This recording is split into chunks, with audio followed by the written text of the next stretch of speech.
Salangai Oli serial நாளைக்கான எபிசோட்ல என்ன நடக்க போகுதுன்னு ரொம்ப சூப்பரான ஒரு ப்ரோமோ ரிவ்யூ பார்க்கலாம் வாங்க. என்னோட ரிவ்யூ பிடிச்சிருந்தா லைக் பண்ணுங்க. சாரதா சந்திரா அவங்க வீட்டு லேண்ட்லைனுக்கு கால் பண்ணு. அப்போ பூமி தான் வந்து அட்டன் பண்றாங்க. உடனே சாரதாக்கு ரொம்ப சந்தோஷமாயிடுது. பூமி வேற யாராவது அட்டன் பண்ணிடுவாங்கன்னு நினைச்சேன். நான் ரொம்ப டென்ஷனா இருந்தேன், ஆனா நீயே எடுத்துட்டேன். நீ எப்படிமா இருக்க? உன் குரலை கேட்கணும்னு தான் நான் இப்போ கால் பண்ணேன். நீ எப்படி இருக்க? நீ சாப்பிட்டியா அப்படின்னு கேட்டதுமே பூமி அமைதியா இருப்பாங்க. உடனே வந்துட்டு சாரதா, நீ அங்க என்ன பண்றேன்னு எனக்கு தெரியல, ஆனால் நாங்கள் இங்கே யாரும் சாப்பிடவே இல்லை. நீ வந்ததுலேருந்து எல்லாரும் நாம் ஒன்றா சாப்பிட்டு பழகிட்டோம். இப்போது எங்களால் சாப்பிடக்கூட முடியல. எனக்கு உடனே உன்னை பார்க்கணும், உனக்கு ஒரு வாய் சாப்பாடு ஊட்டி விடணும் அப்படின்னு சொல்கிறாங்க. இப்போவா நீங்கள் என்னை பார்க்கணுமா அப்படின்னு ரொம்ப பதட்டப்பட உடனே சாரதா, நான் வீட்டுக்குள்ளெல்லாம் வரமாட்டேன், நான் வெளியவே இருக்கேன், நீ வெளியில் வந்து எங்களை பார்த்துட்டு போ அப்படின்னு சொன்னதுமே பூமியும் சரின்னு சொல்கிறாங்க. உடனே ககனும் சாரதாவும் வந்து அந்த வீட்டுக்கு கிளம்பி போகிறாங்க. வெளியவே வந்து வெயிட் பண்ணிட்டு இருப்பாங்க. பூமி ஓடி வந்து சாரதாவை கட்டி பிடிக்கிறாங்க. கார்ல உட்காந்துட்டு இருந்த ககன் வந்துட்டு பூமி வந்து ஓடி வந்து அவரை கட்டி பிடிக்கிற மாதிரியும் அவருக்கு ஐ லவ் யூ சொல்ற மாதிரியும் வந்து இமேஜின் பண்ணிக்கிட்டு உட்காந்துட்டு இருப்பாரு. அதுக்கப்புறம் சாரதா பூமியை கூட்டிட்டு வந்து காருக்குள்ள உட்கார வச்சு பூமிக்கு சாப்பாடு ஊட்டி விடுறாங்க. பதிலுக்கு பூமியும் சாரதாக்கு சாப்பாடு ஊட்டி விடுறாங்க.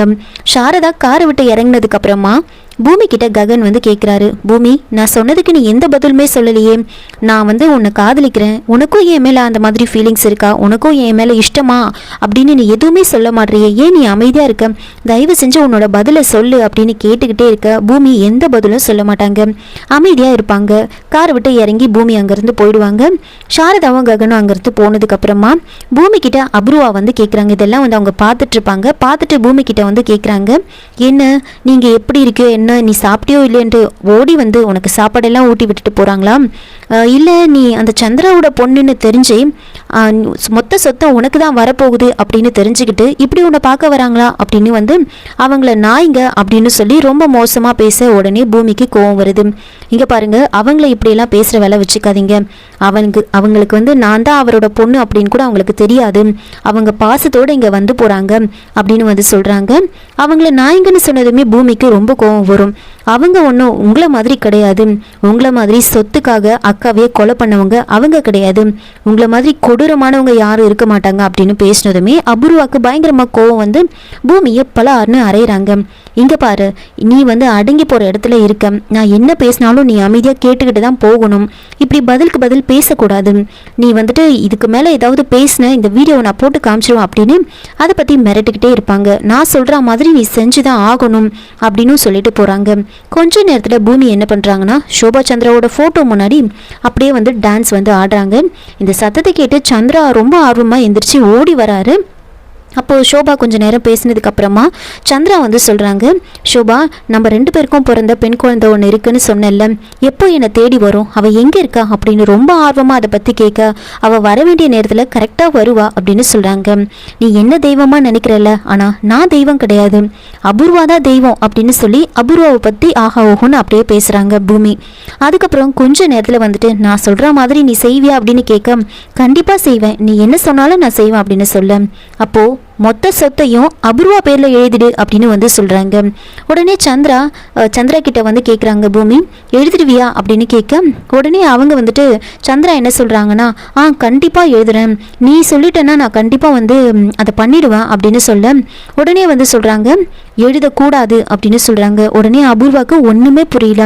ஆரம்பத்தில் வந்து உண்மையாகவே வந்து ஷோபா தான் வந்திருக்கா அப்படின்ற மாதிரி நம்பிடுவாங்க. கொஞ்ச நேரத்தில் இந்த மாதிரி அந்த சொத்தெல்லாம் நீ அபூர்வா பேரில் எழுதக்கூடாது அப்படின்னு சொல்லிடுறாங்க. அப்போ என்ன பண்ணுறது நான் அப்படின்னு கேட்க, திரும்பவும் என்ன சொல்கிறாங்கன்னா, நீ வந்து மொத்த சொத்தையும் வந்து நட்சத்திரா பேர் மேலே எழுதணும் அப்படின்னு சொல்கிறாங்க. நீ எழுதுவியா சந்திரா அப்படின்னு கேட்கும்போது கண்டிப்பாக எழுதுறேன் அப்படின்னு சொல்ல, அப்போ அபூர்வாக்கு ரொம்ப சந்தோஷமாயிடுது. அதையும் என்ன சொல்கிறாங்கன்னா, நீ அப்படியெல்லாம் எழுதக்கூடாது அப்படின்னு சொல்கிறாங்க. உடனே அபூர்வாக்கு பயங்கரமாக கோவம் வரும். அமைதியாக நின்றுட்டு இருப்பாங்க. அப்படியே வந்து பூமி பேசிக்கிட்டே வந்து அபூர்வா கிட்ட போகிறாங்க. கிட்ட போயிட்டு அந்த ஃபோனை வந்து வாங்கிடுவாங்க. அபூர்வா கையில் இருக்கிற ஃபோனை வாங்கிட்டு நேராக சோபா சந்திராவோட ஃபோட்டோ கிட்ட போயிட்டு அந்த ஃபோனை நல்லா போட்டு அடித்து அதை உடச்சிருவாங்க. உடச்சி கீழே போட்டுருவாங்க. அப்போது அபூர்வாக்கு என்ன பண்ணுறதுனே புரியாது, அமைதியாக நின்றுட்டு இருப்பாங்க.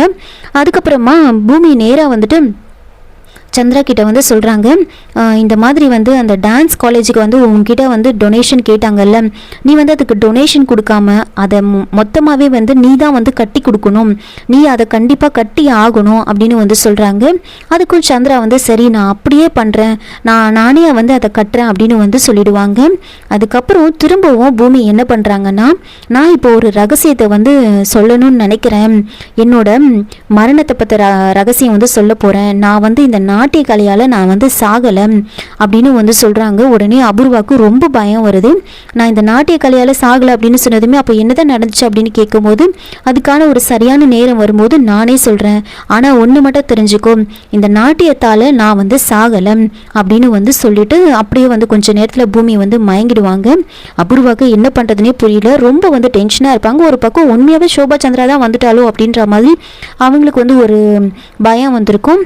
இன்னொரு பக்கம் வந்துட்டு என்ன நடக்குதுன்னா, நக்ஷத்ரா வந்து ககனுக்கு வந்து கால் பண்ணுறாங்க. கால் பண்ணி நீங்கள் வந்து கண்டிப்பாக பர்த்டேக்கு வந்து வரணும் அப்படின்னு சொல்ல, அப்போ ககன் வந்துட்டு நாங்கள் வந்து பெரிய பிரச்சனை ஆகிடும், உங்கள் அப்பா கூடலாம் சண்டை வரும் அப்படின்னு சொல்ல, அதுக்கு நக்ஷத்ரா வந்துட்டு அதெல்லாம் நான் பார்த்துக்கிறேன், அது என்னோட வேலை, நீங்கள் கண்டிப்பாக அந்த பர்த்டேக்கு வரணும், வந்து அந்த கேக் கட் பண்ணி எனக்கு ஊட்டி விடணும், அப்படி மட்டும் வரலன்னா கண்டிப்பாக அந்த மெசேஜை நான் சோஷியல் மீடியாவில் போஸ்ட் பண்ணிவிடுவேன் அப்படின்னு சொல்லி நக்ஷத்ரா வந்துட்டு ககனை வந்து மிரட்டுறாங்க.